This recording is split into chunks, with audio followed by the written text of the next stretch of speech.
അപൂർവ ജാതകം. രചന മാർത്ത മറിയം. അവതരണം ജംസി. അവളൊന്നു മൂളി. പിന്നെയും കുറച്ചു നേരം സംസാരിച്ചിട്ടാണ് മാധവ് കോൾ കട്ട് ചെയ്തത്. ആരാ ഓപ്പേ നാളെ വരുന്നത്? പിറകിൽ ഇതെല്ലാം കേട്ടുകൊണ്ട് നിൽക്കുകയായിരുന്ന ശിവുവിൻ്റെ ചോദ്യം കേട്ട് തീർത്ത ഞെട്ടിപ്പോയി. നീ എന്താ ശബ്ദമുണ്ടാക്കാതെ പതുങ്ങി നിന്നേ? തീർത്ത കണ്ണുരുട്ടിക്കൊണ്ട് ചോദിച്ചു. മാധവേട്ടനാണോ വിളിച്ചത്? അവളുടെ ചോദ്യം കേട്ടില്ലെന്ന് നടിച്ചുകൊണ്ട് ശിവു മറുചോദ്യം ചോദിച്ചു. ആണെങ്കിൽ? തീർത്ത ഒരു പുരികം മാത്രം ഉയർത്തി. എന്തിനാ വിളിച്ചത്? ഇങ്ങോട്ട് വരുന്നുണ്ടെന്നെങ്ങാനും പറഞ്ഞോ? ആവേശത്തോടെയായിരുന്നു ശിവുവിൻ്റെ ചോദ്യം. ആ, നാളെ വരുന്നുണ്ട്, കൃത്രിമ ഗൗരവത്തോടെ അവൾ പറഞ്ഞു.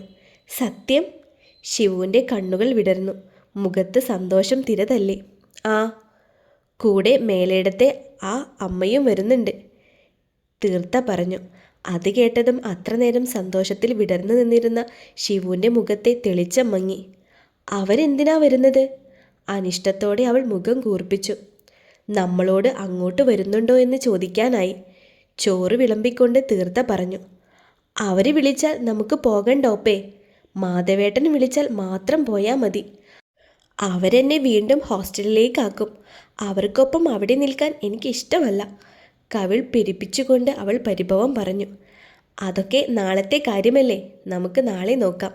പിന്നെ ഇനി ആര് എന്തൊക്കെ പറഞ്ഞാലും എന്തൊക്കെ ചെയ്താലും എൻ്റെ ശിവുവിനെ ആരും ഹോസ്റ്റലിലാക്കില്ല. എപ്പോഴും ഓപ്പയുടെ കൂടെ തന്നെ ഉണ്ടായിരിക്കും, കുഞ്ഞിനെ നോക്കി കണ്ണ് ചിമ്മിക്കൊണ്ട് അവൾ പറഞ്ഞു. അത് കേട്ടതും ശിവുവിൻ്റെ മുഖത്തെ ആദി പകുതിയോളം മുഴിഞ്ഞുപോയി. അല്ല, ഇത്ര നാളും വരാതിരുന്നിട്ട് അവരെന്തിനാ ഇപ്പോൾ വരുന്നത്? പ്രശ്നമുണ്ടാക്കാനാണോ? ഭക്ഷണം കഴിക്കുമ്പോഴും ശിവുവിൻ്റെ ചിന്ത അതായിരുന്നു. അതൊന്നും അറിയില്ല, നാളെ വരുമ്പോൾ അറിയാമല്ലോ. ഇപ്പോൾ മോള് ഭക്ഷണം കഴിക്കേ. തീർത്ത അവൾക്കൊപ്പം കഴിക്കാനിരുന്നു.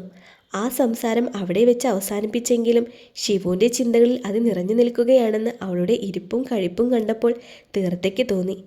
ഇപ്പോൾ പറയണ്ടായിരുന്നു, വരുമ്പോൾ അറിഞ്ഞാൽ മതിയായിരുന്നു. ഇനിയിപ്പോൾ അത് ആലോചിച്ചിരിക്കും, ഉറങ്ങുക പോലുമില്ല, അവൾ മനസ്സിലോർത്തു. വരുന്നതൊക്കെ കൊള്ളാം, പക്ഷേ അവിടെ ചെന്ന് സംസാരിക്കുമ്പോൾ വാക്കുകളിൽ കുറച്ച് മാന്യതയൊക്കെ വേണം. അല്ലാതെ മുൻപത്തെ പോലെ അഹങ്കാരം കാണിക്കരുത്. നിന്റെ നാവിൻ തുമ്പിലിരിക്കുന്നത് നമ്മുടെ മകൻ്റെ ജീവിതമാണ്, സാരി ഞൊറിഞ്ഞെടുക്കുന്ന പാർവതിയോട് മഹി പറഞ്ഞു. മഹിയേട്ടൻ എന്തായി പറഞ്ഞു വരുന്നത്? എൻ്റെ സംസാരത്തിൽ മാന്യതയില്ല എന്നോ? പാർവതി ദേഷ്യത്തോടെ അയാളെ നോക്കി. നിനക്കത് മാന്യതയായിരിക്കും, പക്ഷേ കേൾക്കുന്നവർക്ക് അങ്ങനെയായിരിക്കണമെന്നില്ല. അതുകൊണ്ട് വാക്കുകൾ സൂക്ഷിച്ചും കണ്ടും വേണം ഉപയോഗിക്കാനായിട്ട്.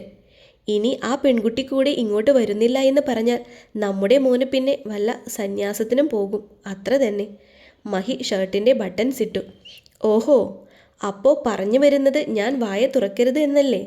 പാർവതി മുഖം കയറ്റി പിടിച്ചു. നീ സാരി എടുക്ക്, സമയം വൈകി.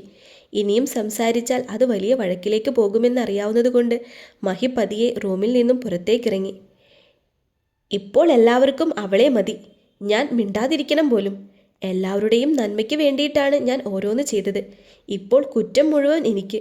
പിറുപിറുത്തുകൊണ്ട് പാർവതി സാരിയുടെ മുന്താണിയിൽ പിൻ ചെയ്തു. അപ്പോഴാണ് ഡ്രസ്സിംഗ് ടേബിളിൽ ഇരുന്ന മൊബൈൽ റിങ് ചെയ്തത്. അവർ മൊബൈലിൻ്റെ സ്ക്രീനിലേക്ക് എത്തി നോക്കി. അംബിക ചേച്ചിയാണ്.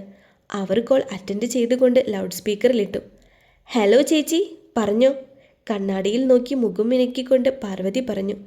നിങ്ങളിന്ന് ആ പെണ്ണിനെ കാണാൻ പോവുകയാണെന്ന് അമ്മ പറഞ്ഞു, ശരിയാണോ? അംബിക ചോദിച്ചു. അതെ ചേച്ചി, അല്ലാതെ വേറെ നിവൃത്തിയില്ല. കുടുംബത്തിൻ്റെ പാരമ്പര്യം തുടർന്നു പോകണമല്ലോ, അതിന് എന്ത് വിട്ടുവീഴ്ചയ്ക്കും ഞാൻ തയ്യാറാണ്. പാർവതിയുടെ ശബ്ദത്തിൽ നിരാശ കലർന്നിരുന്നു. എന്നാലും ആർദ്ര മരിച്ചിട്ട് ഇത്രയല്ലേ ആയിട്ടുള്ളൂ. അപ്പോഴേക്കും ആ പെണ്ണിനെയും കൊണ്ട് വീട്ടിലേക്ക് വന്നാൽ ആളുകൾ എന്തെങ്കിലുമൊക്കെ പറയില്ലേ? അതുമാത്രമല്ല, കഴിഞ്ഞ ദിവസം തിരുമേനിയെ കാണാൻ പോയപ്പോൾ കണ്ണൻ്റെ ജാതകത്തിലെ ദോഷം അങ്ങനെ തന്നെ ഉണ്ടെന്നല്ലേ പറഞ്ഞത്?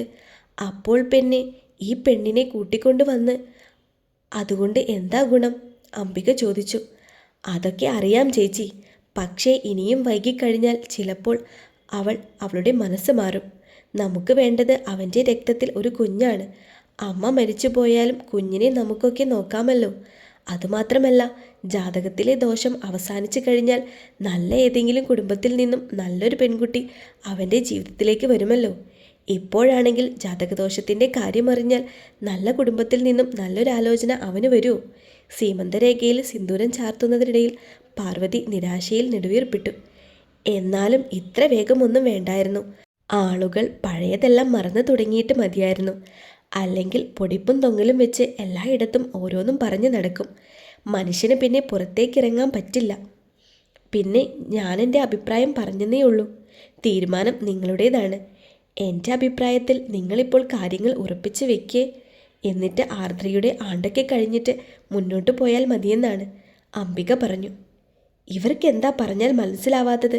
സമയം പോകുന്തോറും അവരുടെ മനസ്സ് മാറിയാൽ പിന്നെ എന്ത് ചെയ്യും? ഇത്രയൊക്കെ പാർവതി മനസ്സിൽ ഓർത്തെങ്കിലും പുറത്തേക്കൊന്നും തന്നെ പറഞ്ഞില്ല. ഞങ്ങൾ പോയി നോക്കട്ടെ ചേച്ചി, എന്നിട്ട് എന്താണെന്ന് വെച്ചാൽ തീരുമാനിക്കാം.